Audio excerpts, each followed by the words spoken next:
Gay SA Radio, where you are family. I'm Rian, and I am talking to Amy Prinsloo about some of the difficulties transgender people go through, I think, every day of their lives. When did you realize that you were different? When I was about 16. What brought this awareness about? I used to wear my mother's dresses and shoes and that stuff, and I thought to myself, I'm not happy with my body where I am in at the moment. And at 91, I decided I want to go through with as a transgender. Was it difficult to make that decision? No, it wasn't. For me, it wasn't difficult to me.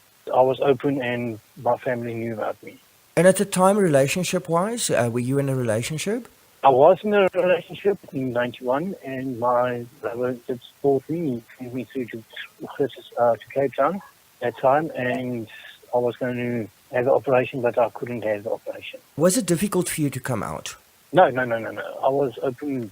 Since I worked in 1988. I was open. And how did the people around you react when you came out? They were just looking, and they complimented me, and I didn't have any bad remarks or anything from the people. Relationship-wise, has it been a struggle for you? I had a few relationships that was struggled with me. My partners didn't want me to go with the things, and I've now found a lovely man who's supporting me, and he knows where I am, what I'm doing, and he's sticking by me, he's standing by me. If you could give advice to anybody who's on the same journey as you are, what advice would you give them? I will just say, ladies, don't be afraid, be proud what you are, and that you got your rights to be what you are, and don't let people get you down. What was it like back in 1988, 1991? Was it difficult? It was a bit difficult for some of the transgenders, what I knew, who was going through with operations and that stuff, and they tried to end their life. So, and eventually they didn't.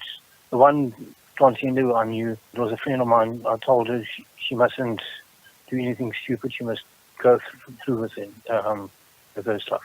Because obviously there is a high suicide rate if you start looking at transgender people. Yes, please. And this relates to depression as well. Yes. Did you ever suffer from depression? No.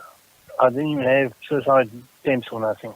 Support-wise, how did you find support, and were there support for you at the time? Yes, my friends and family supported me. A lot of my friends and colleagues. And yeah, you mentioned earlier you started transitioning back in 1991, and there were delays that happened.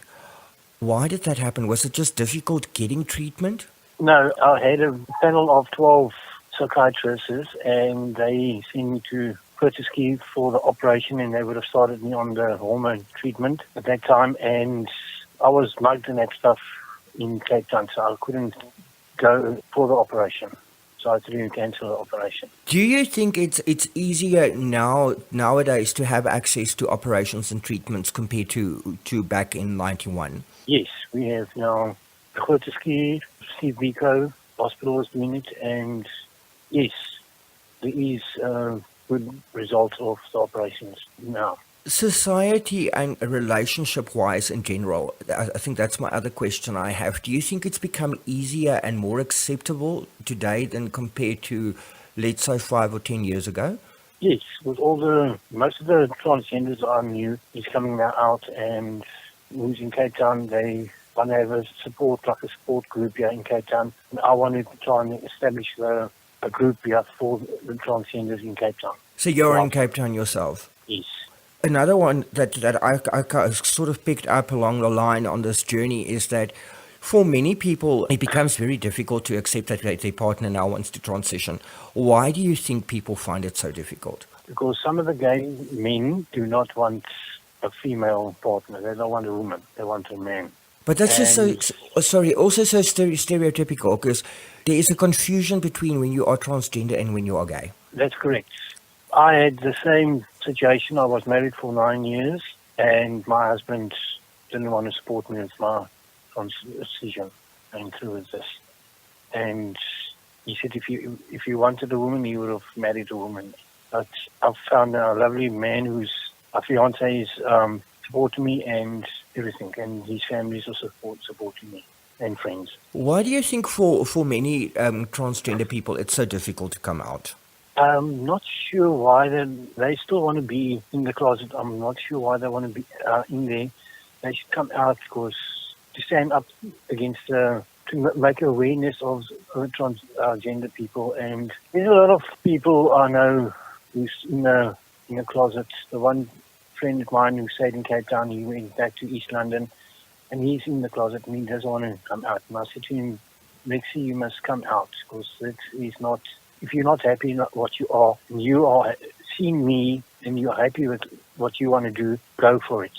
Even the Health for Men's doctor, Dr. Hugo, told him if he wants to go for it, he'll help him for the treatment and that stuff. How can we create more awareness?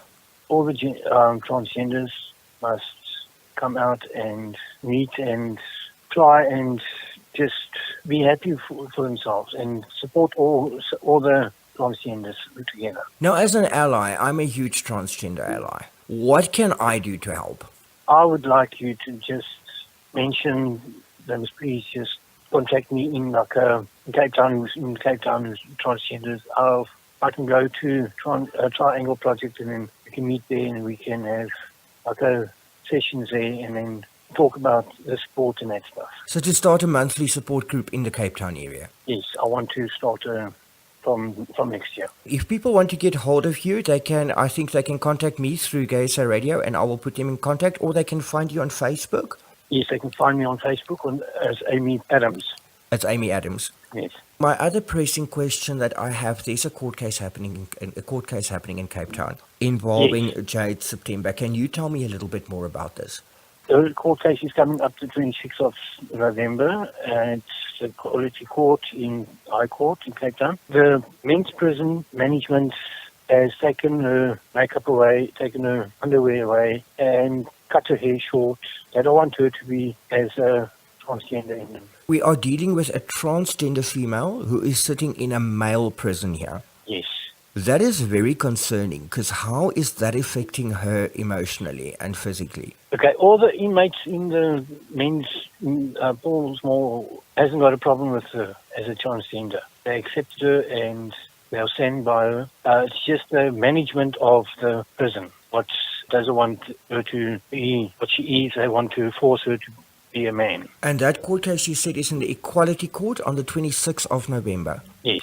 What can we do to help support and create awareness? I would like all the transgenders that if they can go onto Facebook and go to Lawyers of Human Rights, and then they can go in there and they can see the court case procedure for the 26th of November for Jade September, and then they must share it. And if some of the people in Cape Town who in holiday or whatever in the Gauteng area, if they come back, they must support her. We're trying to get courts just to let them accept her as a woman in the male's prison, and then let her grow her hair and some makeup on. She can put her makeup on and underwear. Is she on hormone treatments? At the moment, she's not on hormone treatment. They're going to start with her next year on hormone treatment.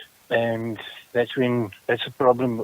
Management doesn't want to do the hormone treatment. GaySA Radio, with your family. I'm Rian, and that was Amy Prinsloo talking to us about transgender awareness and what we can do to help with the fight against discrimination.